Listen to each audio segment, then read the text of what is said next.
Hello friends, നമുക്കിന്ന് മനസ്സിന് ധൈര്യം കൊടുക്കുന്ന കുറച്ച് ടിപ്സ് എന്തൊക്കെയാണെന്ന് നോക്കാം. അതിൽ നമ്മൾ ആദ്യം നമ്മൾക്കൊരു അസുഖം വന്നിരിക്കട്ടെ, നമ്മൾ അസുഖം വന്നു കഴിയുമ്പോഴേക്കും അതൊരു പ്രകൃതി നിയമമാണെന്ന് മനസ്സിനെ പറഞ്ഞ് മനസ്സിലാക്കുക. നമ്മളുടെ മനസ്സ് എന്ത് ചിന്തിക്കുന്നുവോ അതാണ് നമ്മളുടെ ശരീരം സ്വീകരിക്കുന്നത്.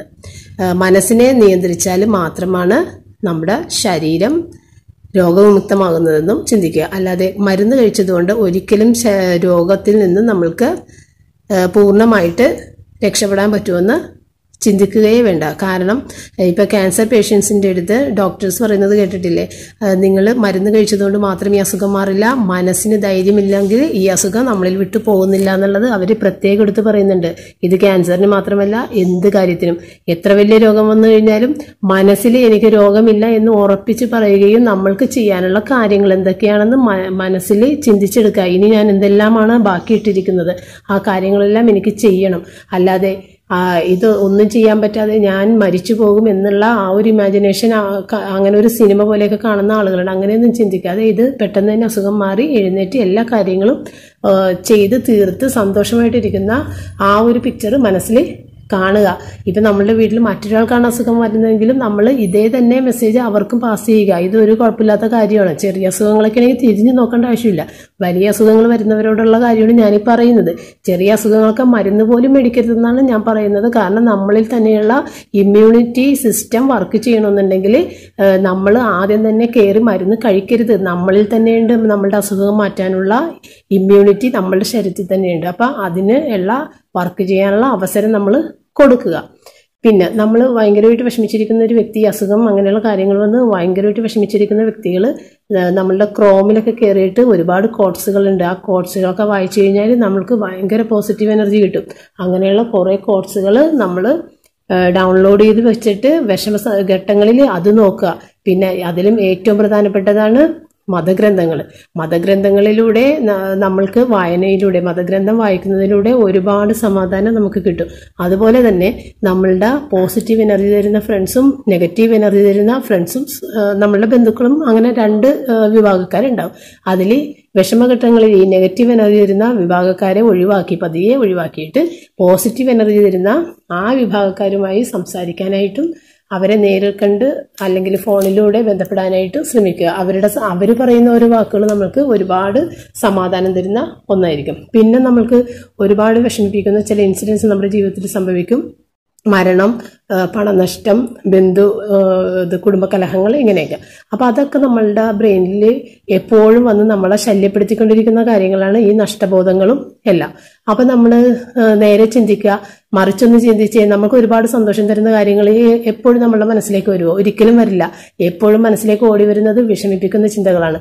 അപ്പം അത് നമ്മളുടെ ബ്രെയിനിന് അങ്ങനെയാണ് നിർമ്മിച്ചിട്ടേക്കുന്നത്. കാരണം ഇങ്ങനെയുള്ള ചിന്തകൾ, നെഗറ്റീവ് ചിന്തകൾ വരുമ്പോഴാണ് നമ്മൾക്ക് അതിൽ നിന്നും ഒരു എനർജി, അതായത് അതിനെ നമുക്ക് മറികടക്കണം എന്നുള്ളൊരു ചിന്ത ഉണ്ടാകാൻ വേണ്ടിയിട്ടാണ് ആ നെഗറ്റീവ് എനർജി തന്നെ നമ്മളുടെ ബ്രെയിനിലേക്ക് വരുന്നത്. കാരണം അത് എന്തെങ്കിലും ഒരു നഷ്ടബോധമോ അല്ലെങ്കിൽ പരാജയമോ സംഭവിച്ച് കഴിയണ ആ വേദന ഇങ്ങനെ മനസ്സിലേക്ക് വന്നു കഴിയുമ്പോൾ അതിനെ മറികടന്നിട്ട് നമ്മൾ വിജയത്തിലേക്ക് പോകാൻ വേണ്ടിയിട്ടാണ് നമ്മൾക്ക് ആ ചിന്തകൾ തരുന്നത്. അല്ലാതെ വിജയിച്ച ചിന്തകൾ ഒരിക്കലും മനസ്സിലേക്ക് ഓടി വരാറില്ല. നിങ്ങളൊന്ന് ചിന്തിച്ച് നോക്കിയാൽ നിങ്ങൾക്ക് മനസ്സിലാവും. അപ്പൊ ഈ വേദനിപ്പിക്കുന്ന വിഷമതകളിൽ നിന്നും നമുക്ക് മോചനം കിട്ടണമെന്നുണ്ടെങ്കിൽ നമ്മൾ ഈ ഓരോ പരാജയങ്ങളും ഓരോ വിജയത്തിന്റെ ഓരോ ചവിട്ടുപടികളാണ് നമ്മൾ കേട്ടിട്ടില്ലേ. അപ്പൊ ആ ഒരു രീതിയിൽ വേണം അതിനെ എടുക്കാനായിട്ട്. ദുഃഖവും ദുരിതവും ഇല്ലാതെ മുന്നോട്ട് പോവുക ബുദ്ധിമുട്ടുള്ള കാര്യമാണ്. കാരണം ഇപ്പൊ രാവിലെ മുതൽ രാത്രി വരെ ടൈറ്റായ ഒരു ഷൂസ് ഇട്ട് നടന്നിട്ട് വൈകുന്നേരം നമ്മൾ കിടക്കുന്നതിന് മുമ്പായിട്ട് ആ ഷൂസ് ഊരി കഴിയുമ്പോൾ കാലിന് കിട്ടുന്ന ആ ഒരു സുഖം, ഇത് ഒരു ശാസ്ത്രജ്ഞൻ ചെയ്തിരുന്ന കാര്യമാണ്. അപ്പോൾ ആ ഒരു സുഖം കിട്ടാൻ വേണ്ടിയിട്ട് രാവിലെ മുതൽ രാത്രി വരെ ടൈറ്റ് ഷൂസ് ഇട്ട് നടക്കും.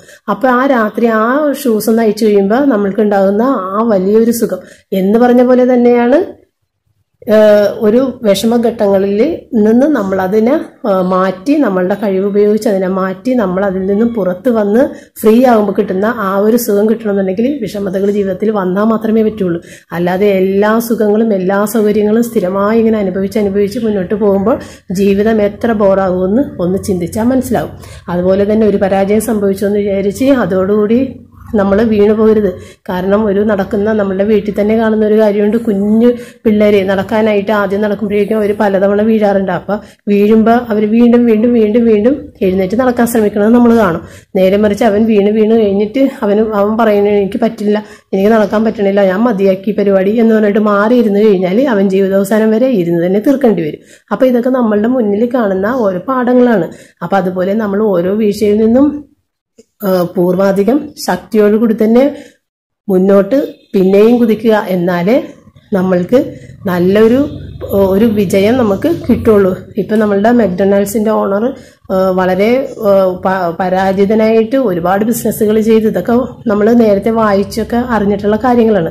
അപ്പം ആ പരാജയത്തിൽ അയാൾ വിഷമിച്ച് വേണമെങ്കിൽ പോയി അയാൾക്ക് ആത്മഹത്യ ചെയ്യാമായിരുന്നു. അതൊന്നും ചെയ്യാതെ അയാളിപ്പോൾ ഏതൊരു ഉന്നതിയിലാണ് എത്തിയിരിക്കുന്നതെന്ന് നമുക്ക് എല്ലാവർക്കും അറിയാവുന്ന കാര്യമാണ്. നമ്മുടെ മൈക്രോസോഫ്റ്റിന്റെ ഓണർ ബിൽ ഗേറ്റ്സ്, ആ പുള്ളിയും പഠിക്കാനും അങ്ങനെയുള്ള ഭയങ്കര ലേസി പേഴ്സൺ ആയിരുന്നു. പക്ഷേ ആ പുള്ളി ഇന്ന് ഏത് നിലയിലാണ് എന്നുള്ളതും നമുക്ക് അറിയാവുന്ന കാര്യമാണ്. അപ്പം ഇതൊക്കെ തന്നെ മതി.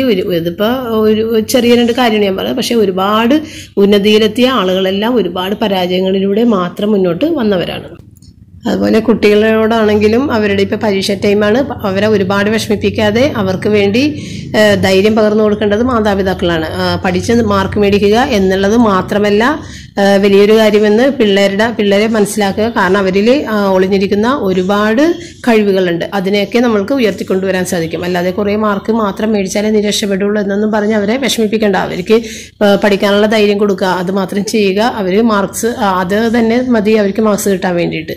അപ്പോൾ ഇതെല്ലാം ഇന്നത്തെ ഈ വീഡിയോയിൽ വളരെ ചെറിയ രീതിയിൽ പറഞ്ഞ് ഞാൻ ഇത് വൈൻഡപ്പ് ചെയ്യുന്നു. അപ്പോൾ ഇതൊക്കെ നിങ്ങൾക്ക് ഇഷ്ടപ്പെട്ടെങ്കിൽ നിങ്ങൾ കമൻറ്റിലൂടെ എന്നെ ഒന്ന് അറിയിക്കണേ. താങ്ക്